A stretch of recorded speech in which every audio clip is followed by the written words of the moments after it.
Hello Virgo and welcome to my channel Green Line Goddess Tarot. This is your mid-month reading for the second half of January. So moving from beautiful Earth of Capricorn, last week of Capricorn, and moving into the air of Aquarius. So let's see, we do have a new moon occurring in Aquarius on the 21st or 22nd, depending on where you are in the world. And so let's start the reading with an animal spirit energy and see what's coming through for you, Virgo. Oh, we have otter. I love otter. Otter is so cute. It's just like, they're just so little friendly, companionable, like playful energies. It's like, I'm on the lookout. What can I see? What's out there? What can I play with? Who can I play with? Perhaps you're looking for a friend or a companion, but it's this very light, playful energy. It's very, very nice. So yeah, even water, like being around water could be something that I know depends on the weather and what's going on for you, but yeah, it's nice. It's just like on the lookout. So let's see what else is coming through for you, Virgo. So very inner child energy, the playfulness of the otter, but it wants to connect. It really does want to connect with something it thinks is fun or someone it thinks is fun. And so let's see what else is coming in for Virgo. Energy for Virgo for the second half of January. Oh, Knight of Acorns, action drive. Yes. I mean, there's this really lovely, like enthusiasm and innocence to these. Like, look at this little warthog going, yes, I'm going off action drive. There's this, again, this naivety, innocence, purity of spirit, which is very inner child. It's like, let's go exploring. Let's go have a look and let's go see what's out there. And so it's this sense of action drive, being quite determined, but it's this playful curiosity that's kind of driving this. Not so much the Knight of Acorns is the Knight of Wands, so it's an energy of like taking action with something you're feeling really motivated to do. But if the thing that's motivating you is this little otter, like let's go out and play or let's connect or find something I'm really enjoying doing, that's a really fun, beautiful motivation to come through. So again, it's wanting to keep it pretty light, I would say. Let's go on an adventure of some sort. So let's see what's shifting and changing with you. We've got Jupiter Sagittarius, a lot of Sagittarius energy, and that really is about like wanting an experience of some sort. Like, so for some of you, this is like going on a holiday or a vacation, or just there's a particular experience that you're sort of seeking out here. That I think, whatever it is that your inner child is going, this week I want to go and do this. Listen to that. I think it's going to be really, really important. One date, Jupiter, Sagittarius, look, everything can just go in all sorts of, which direction do you want to go in? The Jupiter's expanding it and Sagittarius is shooting in all sorts of, 360-degree direction here. So it's like, whoa, what direction? So it could also be like really important to make sure that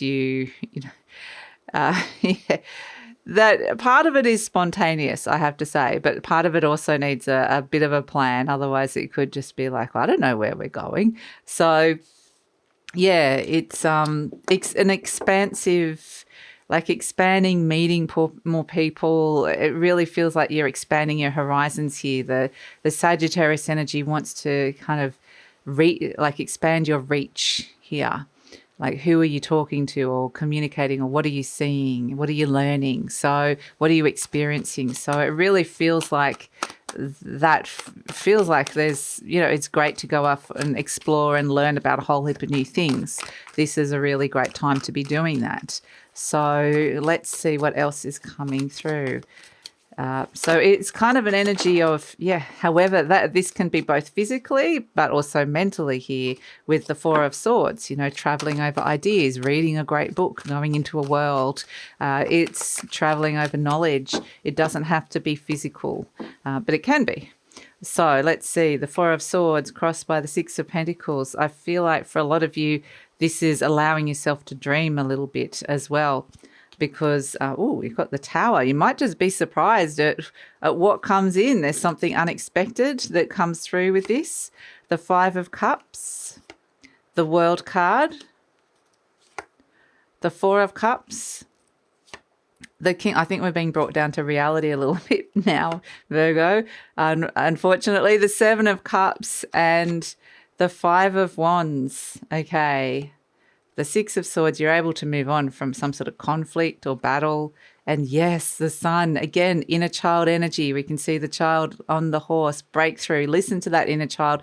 It's showing you the clarity. It's showing you how to break through a wall that feels like, it's some kind of obstacle or structure, or been a challenge or a test in your life at this moment. So you've got the choice with the Lovers card, and this might be around a soulmate energy, choosing soulmate energy, or decisions around that as well. But it's going to require a lot of courage here. We have the Strength card, which is the Maiden meets the Lion. It's Virgo meets Leo. Quite literally could be meeting a Leo. There's a lot of fire energy around. But, as a situation, we've got the Four of Swords. I really feel like, this is a mindset shift. This is going deep, putting some wounds aside, and just going, okay, I need to think about this. What stories have I been told? What information? What actually happened? What do I believe? What have I taken on? How do I perceive that situation, the story that, an event perhaps, or an experience that has gone on here, or a memory, a relationship from the past? Just this sense of deep understanding that's coming in with the Four of Swords. Take some time out to think and understand. It's crossed by the Six of Pentacles. You might think you don't have enough time to do this. It's something's out of balance on the material resource realm, so maybe you don't have time to think, or maybe you got too much thinking time. It can be either or, but there's some thinking time that's coming through here. And it's about rewriting the narrative, rewriting the story. It keep bringing me this energy of like off on an adventure, a story tale of some sort, a book. So it's like you're the protagonist, you're the hero on this adventure. You're going off on this big adventure of life, and the ending hasn't been written yet. The story hasn't been finalized. And so by what's going on inside of your mind here, you can recreate that. You can rewrite that ending. It is going to require a little bit of strength and courage here in your conscious mind. Perhaps there's something that you're kind of thinking of doing as well, that there's a lot of travel around in this reading as well. Thinking of going to see somebody, or travel, or something that you're thinking of doing that involves some kind of travel or distance, or just, it doesn't have to necessarily, like I said, be physical, but it's a sense of it's going to require a bit of courage. And the Lion, if you could imagine, the Lion is potentially a little bit of ego that is possibly saying, don't do this. You're not, you shouldn't be doing this. All the shoulds, couldn't, can't, words of the ego. And it's kind of like the Maiden wants to be more innocent. Again, this innocence of the otter, the inner child, that more kind of cynical side of you, perhaps, oh, this never works, or been there, done that, or you shouldn't do that. It's like the Maiden's going, hush, very courageously closing the jaws of a lion. That takes a lot of courage to do that.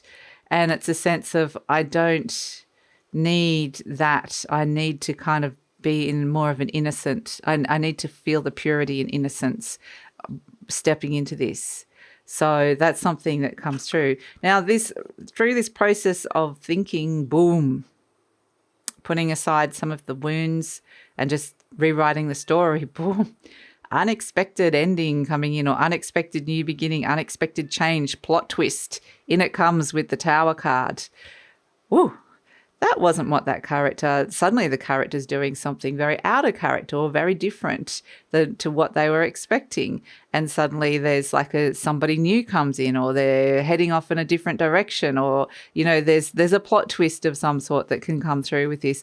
This could just be in the form of like a revelation, like a aha moment, like an amazing download that comes in and goes, oh, okay, now I'm really getting it. There's something that is triggered deep inside of you where you're potentially seeing something very differently, and it's like enacted some kind of change within you.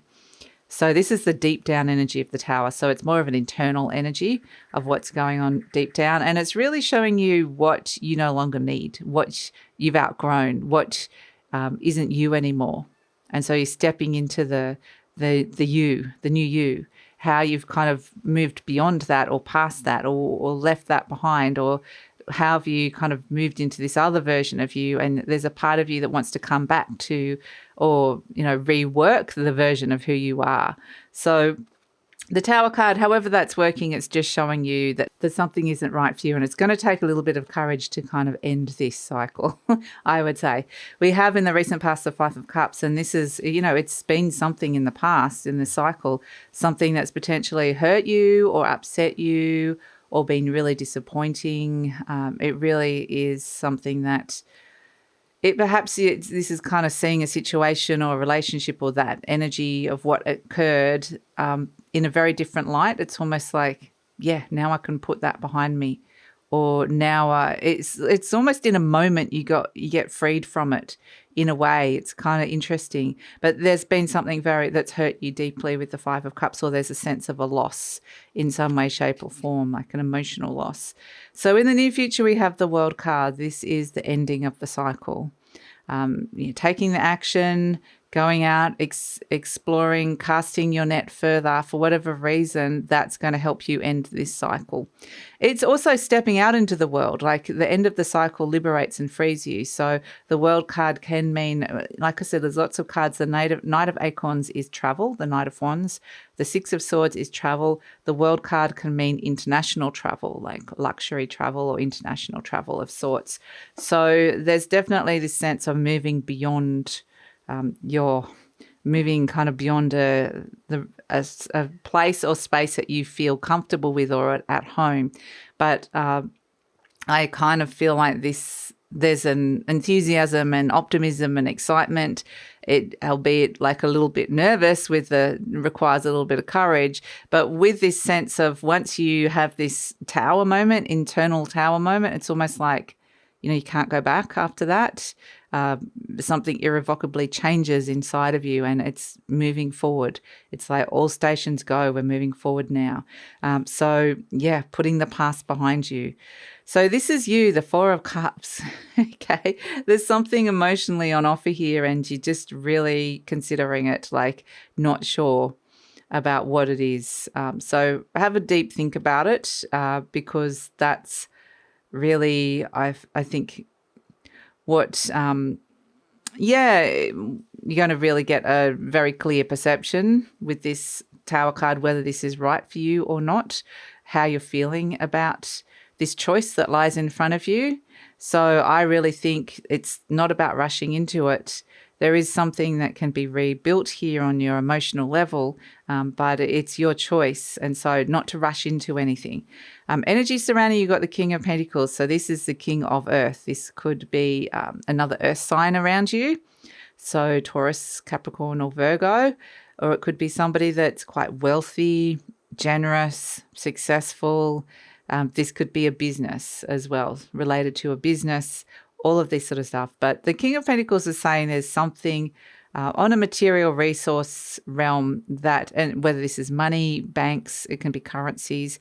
I get this feeling with the King of Pentacles is that if you need something, there is something here or someone here that you can access. Like the money is there in some shape or form, or there's a generous person around if you need. This can be time, or it doesn't have to necessarily be money. Maybe somebody's got an old piece of clothing they'd like to pass down to you or something. It could be anything, but they're saying it's around what it is that you're looking for here.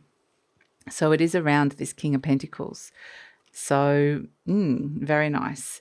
But I also feel like this is also you, the King of Pentacles. It is the King of Earth, and it really represents how you're taking action in practical action, in your material realm. So it's sort of like you get the revelation, the boom moment, and then it's like moving into practical action with it.